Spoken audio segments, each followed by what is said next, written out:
घिया में अब क्या करना है, आपको कंप्लीट इन्फॉर्मेशन देने जा रहा हूँ। प्लांट को कब क्या क्या देना है, अगर आपने पहचान लिया, आपने अभी घिया नहीं लगा रखा ना, अभी भी लगा लीजिए, आपको अक्टूबर तक बहुत अच्छे रिजल्ट मिलेंगे। जब इसमें फ्रूटिंग स्टार्ट होने लगेगी तब क्या करना है उसकी इन्फॉर्मेशन आपके साथ दूंगा। तो ये इस प्रकार से लेना है आपने, और इसको घोलते हुए देना कितना है ये बहुत इंपॉर्टेंट है। मैंने तो इस वक्त जो मेरे को डालना है इसमें फॉस्फोरस। तो सबसे पहली चीज़ तो ये है कि दोस्तों अब इसमें मेरे को नाइट्रोजन वाली कोई खाद नहीं देनी है, तो आपको वर्मी कंपोस्ट, किचन कंपोस्ट, कोई भी प्रकार की। नमस्कार दोस्तों, कैसे हैं आप?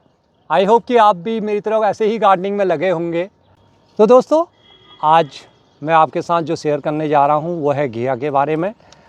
आप देख रहे हैं मेरी ये घिया की बेल अब बिल्कुल ऊपर की ओर बढ़ने लगी है, और अब मैं इनको सपोर्ट दे रहा हूँ। और मैंने ऊपर से देखिए ये छप्पर भी इसमें लगा दिया है, क्योंकि इसमें मचान बनाना बहुत ज़रूरी होता है। अगर हम मचान नहीं बनाते हैं और नीचे ही फिर जिसमें वज़न ज़्यादा होता है तो ये सब नीचे लटक जाती हैं, और फिर रिज़ल्ट क्या होता है, हमारी कई बारी घिया ख़राब हो जाती है। अभी इनको लगाए हुए करीब 30 से 35 दिन हो चुके हैं, यानी कि 40 दिन के आसपास आप लेके चलिए, सीड से लेके सब कुछ, और इनमें बहुत अच्छी ग्रोथ हो गई है। घिया जो है आपको 60 डेज़ के बाद अपनी फ्रूटिंग पर आ जाता है, तो फिर उसके बाद वो 1-1.5-2 महीने हमें बहुत अच्छी फ्रूटिंग देगा।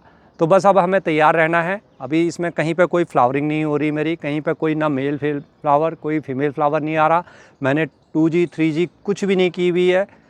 बस अपने आप देखिए, आपको मैं ये दिखाऊं, ये देखिए ये ऊपर जा रही है, उसके साथ साथ ये देखिए नीचे से, और फिर ये एक नीचे से आ रही है, और यहाँ से एक ग्रोथ और यहाँ से निकल रही है। तो जब इतनी सारी ग्रोथ हमारी निकल रही है तो हमें इसमें 2G 3G से करने की कोई आवश्यकता नहीं होती है। आपको बस एक चीज़ का ध्यान रखना है। देखिए अब ये जो नीचे नीचे की पत्तियाँ हैं ना, इनको इस प्रकार से थोड़ा सा हटा दीजिए, क्योंकि नीचे से हमारा कई बार फंगस आ जाता है और प्लांट के रूट्स में हवा नहीं लग पाती। ये देखिए अब इतनी सारी पत्तियाँ मैंने हटा दी, और नीचे से यहाँ से कोई भी आपकी यहाँ से जो भी सूट्स आ रही हैं इनको भी आप हटा दें। कोशिश करिए कि 1-1.5 फीट के आसपास में आपकी कोई भी नई सूट्स ना निकले। ये देखिए मैंने ये यहाँ से भी इसको, यहाँ पर एक शूट्स और निकल रही है, तो इसको भी मैं यहाँ से हटा लूँगा। ये आपको हर प्लांट में करना है, ये आपने ध्यान रखना है। और नीचे से क्या होता है ये आप देखेंगे, ये देखिए जब बारिश होती है तो मिट्टी आती है, मिट्टी के साथ साथ फिर इसमें फंगस आते हैं और ये कीड़े फैलने लग जाते हैं। आप मेरे बड़े, मैं आपको जो ये पत्ता तोड़ा है इसको दिखाऊं तो आप पीछे से देखिए, आगे देखिए, बिल्कुल क्लीन है, कहीं पर कोई इसके अंदर किसी प्रकार का कोई अटैक नहीं है। जो पेस्टिसाइड मैंने आपको बताया था उसी का इस्तेमाल मैंने किया। अब इसमें समय आ गया है कि मैं 15-20 दिन के बाद एक बार और इसमें करना है, तो बहुत जल्दी उसका फिर से एक बार और कर लूँगा।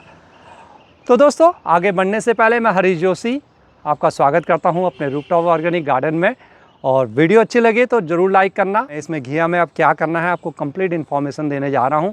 मैंने आपको कहा था ना कि आप घिया लगाइए, मेरे साथ बने रहिए, मैं आपको बीच बीच में सारी इन्फॉर्मेशन देते रहूँगा। तो अभी के लिए फ़िलहाल हमें क्या करना है ये मैं आपको बता रहा हूँ। फिर 15-20 दिन के बाद जब इसमें फ्रूटिंग स्टार्ट होने लगेगी तब क्या करना है उसकी इन्फॉर्मेशन आपके साथ दूंगा, जिससे कि आपको समय समय पर इन्फॉर्मेशन मिल सके। और अभी मैंने सोचा कि ये बिल्कुल सही टाइम है, क्योंकि अभी लगभग 15-20 अगस्त के बाद इसमें फ्लावरिंग स्टार्ट हो जाएगी। मेरे किसी एक सब्सक्राइबर ने मेरे से बात भी की थी, उन्होंने कहा था कि सर आपने टाइम ज़रूर मेंशन कर दिया करो। क्या होता है कि हम कई बार बहुत पुरानी वीडियो देखते हैं तो हमें समझ में नहीं आ पाता है। बिल्कुल सही कहा उन्होंने। तो अब मैं कोशिश कर रहा हूं कि आपको हमेशा समय बता दिया करूं। तो मैंने आपके साथ एक वीडियो शेयर की थी दोस्तों, जिसमें मैंने पूरा इसमें इन्फॉर्मेशन आपको दी थी।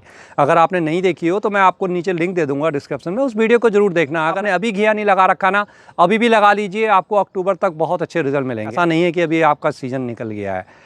भिंडी का अब लगभग सीज़न जा चुका है, लगाना उतना फ़ायदेमंद नहीं रहेगा, लेकिन घिया, तोरी, करेला ये सब अभी भी आप लगा सकते हैं। बहुत अच्छी ग्रोथ होती है इस मौसम में। आगे बढ़ते हैं, समय नहीं मैं ज़्यादा वेस्ट करता क्योंकि वीडियो बहुत लंबी हो जाती है। तो देखिए जैसे मैं इनको बांध रहा हूँ, इस प्रकार से आपने इनको बांधते रहना है, और थोड़ा थोड़ा इनको समय समय पर इनको सपोर्ट देता रहना है। ऊपर आप देखिए मैंने कुछ बोगनविलिया की कटिंग की थी, उनके सूख गए हैं, लेकिन वो सब टहनियाँ भी ऊपर से ऐसे डाल दी है। ये ऊपर से एक छत डाल दी है। आप क्रीपर्स का भी प्रयोग कर सकते हैं, क्रीपर नेट्स आता है उसका भी प्रयोग कर सकते हैं। ये जो साथ में जो लटक जाती है ना, इन सबको आपने साथ साथ इसके चलने देना है। या फिर अभी जैसे क्या करूँगा मैं, थोड़ा सा ये बड़ी हो जाएंगी तो इसको एक रस्सी यहाँ से और इसको एक रस्सी यहाँ से ले जाऊँगा, इस प्रकार से इनको फैलाते हुए ले जाऊँगा। अब सबसे इम्पॉर्टेंट बात है कि मैं अब घिया में ऐसा क्या डालूं कि मेरे को अच्छे रिजल्ट मिले। देखिए जो मैंने आपको खाद पहले बताई थी वो ग्रोथ के लिए थी, और वो धीरे धीरे रहेगी, ऐसा नहीं है। और अगर उसके अलावा भी अगर आप कुछ नहीं डालेंगे ना, तो आपकी 2-4 घिया शायद लग जाए, लेकिन आपने 2-4 से संतुष्ट नहीं होना है ना। आपने तो अपने ओवरऑल उसको बहुत अच्छी एक ऐसी न्यूट्रिशन देना है कि ओवरऑल आपका प्लांट बहुत अच्छा ग्रोथ करे और साथ में आपको बहुत अच्छे रिजल्ट भी मिले, आपके दिल खुश हो जाए, क्योंकि आप इतनी जब मेहनत करते हैं तो आप चाहते हैं कि आपको रिज़ल्ट भी बहुत अच्छे मिले। तो आज वही चीज़ें मैं आपको बताने जा रहा हूँ, पूरा देखना, मिस मत करिए। वीडियो पसंद आती है तो लाइक ज़रूर करना। तो आगे बढ़ते हैं। तो सबसे पहली चीज़ तो ये है कि दोस्तों अब इसमें मेरे को नाइट्रोजन वाली कोई खाद नहीं देनी है, तो आपको वर्मी कंपोस्ट, किचन कंपोस्ट, कोई भी प्रकार की बिल्कुल भी कोई खाद डालने की आवश्यकता नहीं है। और अगर आपने पहले ज़्यादा नहीं डाली हुई है तब थोड़ा थोड़ा डाल सकते हैं, फिर आपका प्लांट थोड़ा और ग्रोथ की ओर जाएगा। फिर आप जो चीज़ अभी मैं बताने जा रहा हूँ आपको, उसको थोड़ा सा डिले करके डालना। अगर आपने पहले बहुत ज़्यादा अच्छी खाद नहीं दी हुई है, ऐसी ग्रोथ आपकी नहीं हो रही है, तो थोड़ा सा कंपोस्ट वगैरह भी डाल दें। बारिश के दिनों में ये सब चीज़ें डालने से ना बहुत ज़्यादा दिक्कत रहती है, क्योंकि बारिश बहुत तेज़ आएगी, फिर बहुत सारा न्यूट्रिशन हमारा बह जाता है। 50 to 60% तो हमारा ख़राब चले जाता है। तो अगर आप ऐसे ही ग्रोथ आपकी भी हो रही है, आपको सबसे पहले अब इसमें फॉस्फोरस देना होगा। प्लांट को कब क्या क्या देना है अगर आपने पहचान लिया तो आप बहुत अच्छे गार्डनर बन गए। जब छोटा प्लांट होता है मेरे को उसको नाइट्रोजन देना होता है, जिससे कि वो अपनी ग्रोथ करे, बड़ा हो। जैसे छोटे बच्चे को हम खूब खाना खिलाते हैं, वो अच्छा तगड़ा बने, सब कुछ हो, उसकी अच्छी ग्रोथ हो। जब बच्चा ये सब न्यूट्रिशन लेता है तो 14-15 साल के बाद उसकी अच्छी ग्रोथ होनी शुरू हो जाती है। लेकिन इसी प्रकार से प्लांट है, अगर मैं शुरू में ही उसको फास्फोरस दे दूंगा, शुरू में ही उसको पोटास दे दूंगा, तो फिर उसकी ग्रोथ अच्छी नहीं होगी। हम उसको ज़बरदस्ती कोई चीज़ देंगे तो वो उसका डाइजेशन ख़राब कर देगा, प्लांट की हेल्थ आपकी बिगड़ जाएगी। जब प्लांट आपका ये पहले आपने जब इसमें जो खाद डाली थी ना, उसके अंदर पूरा सब कुछ था, नाइट्रोजन था, फास्फोरस भी था, थोड़ा सा पोटास भी था। ऐसा नहीं कि पोटास आप ये सोच रहे हो कि सिर्फ फ्लावरिंग के लिए, चमक लाने के लिए, बड़ा साइज़ के लिए होता है। जी नहीं, प्लांट की ग्रोथ को करने के लिए भी पोटास बहुत ज़रूरी होता है। आपको एक अच्छी गार्डनिंग टेक्निक बताना चाहता हूँ कि आप भी सीखें और थोड़ा सा सीखते हुए आगे बढ़ें और कुछ ना कुछ करने की सोचते रहें। तो इस वक्त जो मेरे को डालना है इसमें फास्फोरस, अब क्योंकि प्लांट मेरा ग्रोथ ले चुका है, अब मेरे को इसको क्या करना है, इसकी रूट्स फैले, इसका तना अच्छा मोटा हो, और जब तना मोटा होगा तो वहाँ पर भोजन अच्छा इकट्ठा होगा, उसका न्यूट्रिशन इकट्ठा होगा, और वो जब फ्रूटिंग पर आएगा तो बहुत अच्छे फ्रूट बनेंगे। अब वो फास्फोरस दोस्तों, पहले आपने बोन मील डाला होगा, वो ज़रूर इसको मिल रहा होगा, ऐसा नहीं है। अगर आपने नहीं डाला हुआ था तब आप अब डालने का उसका कोई फ़ायदा नहीं है। कैल्शियम भी आपने पहले डाला होगा, नहीं डाला है तो अब थोड़ा सा उसको दे सकते हैं आप। कैल्शियम तो तब भी चूरा होता है, एकदम से घुलनशील हो जाएगा, लेकिन बहुत ज़्यादा लाभ आपको नहीं मिलेगा। फास्फोरस जब हम बात करते हैं तो ये डीएपी है, डीएपी आप सब समझते हैं, ठीक है। उसके लिए मैं ज़्यादा डीप में नहीं जाऊँगा, वो केमिकल है, मैं केमिकल की बात ही नहीं करूँगा। यहाँ पर खाने वाली चीज़ें हैं, भूल जाइए उसको, ना मैं आपको कुछ बताने वाला हूँ। लेकिन हाँ, ये डीएपी ही है। तो ये है प्रोम, फास्फोरस रिच ऑर्गेनिक मैन्योर है, और बिल्कुल दाने दाने वैसे ही मिलेंगे। इसको आप ऑनलाइन इसको ले सकते हैं, आपकी नर्सरी के आसपास में कहीं भी मिले तो आप ये ले सकते हैं। ईजिली अमेज़न पर अवेलेबल है, किसी भी कंपनी का लीजिए, मैं इसमें कुछ नहीं कहूँगा आपसे। आप उसके लिए आप स्वतंत्र हैं कि आप जिसका भी अच्छा लगता है आपको, जिसका थोड़ा सा अच्छा नाम हो, जिसके ऊपर आपको विश्वास हो। प्राइसिंग पर मत जाना, बहुत सारे कहीं बहुत महंगे होते हैं, कहीं बहुत सस्ते होते हैं, तो आप मिडिल में लीजिए। आप लगभग हर कंपनी थोड़ा थोड़ा अच्छा ही बनाती है। तो दोस्तों ये फास्फोरस क्या काम करेगा मेरा, फास्फोरस जैसे मैंने बताया कि प्लांट में आपकी फ्रूटिंग को बढ़ाएगा, और फास्फोरस इस वक्त, अब लेकिन देना कितना है ये बहुत इंपॉर्टेंट है। मैंने कहा फास्फोरस दे दो, आपने इतना बड़ा पैकेट लिया पूरा, उसमें सब डाल दिया, तो वो भी तो गड़बड़ है ना, ऐसा नहीं करना है। आइए मैं आपको दिखाता हूँ कि आपको कैसे देना है। देखिए दो चीज़ें हैं, एक तो आप इसको घोल कर आप इसका लिक्विड फर्टिलाइज़र बना सकते हैं। आप क्या करेंगे, देखिए फास्फोरस ऐसे आता है, ये लगभग डीएपी जैसे ही, दाने जैसे ही होते हैं ये। तो ये इस प्रकार से लेना है आपने, और इसको घोलते हुए, जैसे आपका एक प्लांट है तो एक प्लांट के लिए इतना फास्फोरस बहुत है, ये ध्यान रखिए, एक प्लांट के लिए। अब मेरे जैसे इसके अंदर मेरे 4-5 प्लांट लगे हुए हैं, तो इसके अंदर मेरे इससे एक से काम नहीं चलेगा, तो मेरे को इसको 4-5 जगह मेरे को इसको देना होगा। दो चीज़ें हैं, आप ऐसे ही नीचे छिड़क दें, या बेस्ट रहेगा दोस्तों कि इसका लिक्विड फर्टिलाइज़र बनाइए। जब पूरा पानी लगभग सूख जाए, हल्का सा पानी, हल्की सी नमी रह जाए, तब इसका आप उसमें प्रयोग करें। लेकिन वो देखना बहुत ज़रूरी है कि उस वक्त बारिश ना हो रही हो। अगले दिन बारिश हो गई या शाम को ही बारिश हो गई तो बहुत सारा न्यूट्रिशन आपका फास्फोरस बह जाएगा। फास्फोरस के साथ एक बहुत जल्दी एक समस्या और होती है, आपको शायद पता ना हो, कि रूट्स में ये जितना ले लिया, बाकी एकदम से नीचे चले जाता है, और फिर नीचे जाके इकट्ठा होने लग जाता है।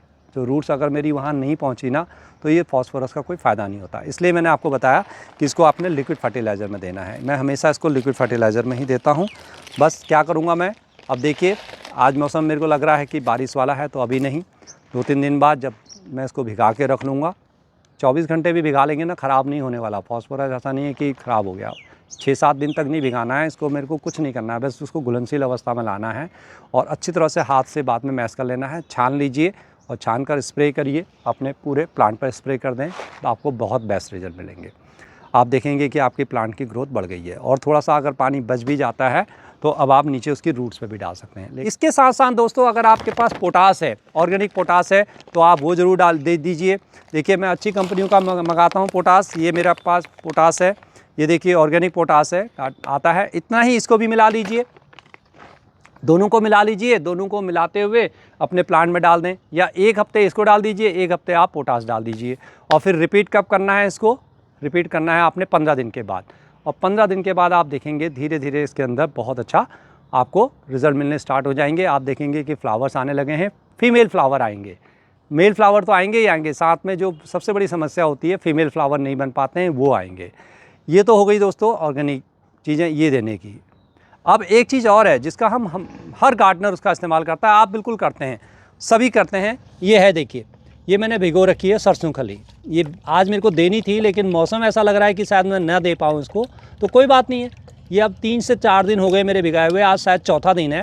ये लगभग 6-7 दिन तक आराम से चलती है। इसको ऐसे ऐसे सुबह शाम आपने घुमाना है।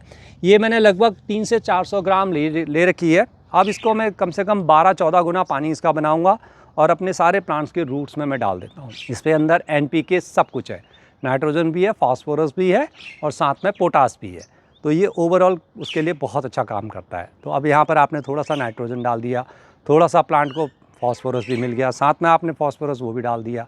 दोनों को साथ साथ नहीं करना है, वो दिया है तो इसको देने में कम से कम 10 दिन का समय लगाइए। ये देखिए, ये टैंकी के अंदर मैंने लगा रखे हैं, ये मेरे गोल घिया है। ये छोटे से प्लांट अभी हो रहे हैं, थोड़ा सा मैंने लेट लगाया इनको। तो ये देखिए अभी, तो इसके अंदर थोड़ा सा, मैं ज़्यादा क्वांटिटी नहीं डालनी है, बस 100 ml में अभी अगर डालूंगा तो प्लांट आप देखेंगे एकदम से बहुत जल्दी ग्रोथ करने लगेगा। अगर ज़्यादा क्वांटिटी डाल दूंगा ना तो प्लांट मर भी जाएगा, इसलिए इसमें बड़ी सावधानी में रखनी पड़ती है। कम डालिए, उसका 12 गुना पानी मिलाइए। और जब ऐसे छोटे प्लांट है ना तो फिर 12 गुने में से 1 लीटर पानी लीजिए और उसमें 1 लीटर और मिला लीजिए, फिर डाल दीजिए। 12 का मतलब ज़्यादा ही हो गया, उसका कोई नुकसान नहीं होगा। बहुत कम क्वांटिटी चाहिए होती है इनको, और छिड़काव बिल्कुल नहीं करना है सरसों की खली का, ये ध्यान रखिए। छोटे छोटे प्लांट्स ऐसे और बड़े प्लांट में 10 से 12 गुना पानी मिलाते हुए रूट जोन में डाल दीजिए। इसके अलावा दोस्तों, जब आपकी लगभग फ्लावर, आपको छोटे छोटे फ्लावर नज़र आने लगेंगे, अगर आप जैसे भी मैंने बताया ये डालने के बाद आपके फ्लावर्स नज़र आने लगेंगे, तो आपको मैं एक और फिर दूसरी वीडियो लेके आऊँगा, वो थोड़ा सा डिटेल में होगा, तो वो भी आपको डालना होगा। और उससे आपका क्या होगा, बहुत सारे फीमेल फ्लावर आएंगे, साइज़ भी अच्छा होगा, कैल्शियम भी अच्छा होगा। क्या आप थोड़ा सा गैस कर सकते हैं दोस्तों कि किस चीज़ के बारे में मैं बता रहा हूँ? मैं अभी तो देखना चाहता हूँ ना कि मेरे गार्डनर दोस्त कितना मतलब नॉलेज रखते हैं। आई नो कि इनमें से, आप में से बहुत सारे लोग जो है ना वो बहुत सारी सही जानकारी मेरे को देंगे और कमेंट में ज़रूर लिखेंगे। तो उस चीज़ को आप गैस करिए, मेरे को बताइए, बहुत ही यूज़फुल होती है। अब रह गई लास्ट चीज़ दोस्तों, साइज़ मेरा अच्छा है, ओवरऑल ग्रोथ हो और फ्लावर्स की जो बर्ड्स हैं ना, जो वो येलो सड़ जाती हैं वो ना हो। उसके लिए क्या करना है, उसके लिए आपको यूज़ करना है माइक्रोन्यूट्रिएंट्स। बिल्कुल, किसी भी प्लांट को माइक्रोन्यूट्रिएंट बहुत ज़रूरी होता है।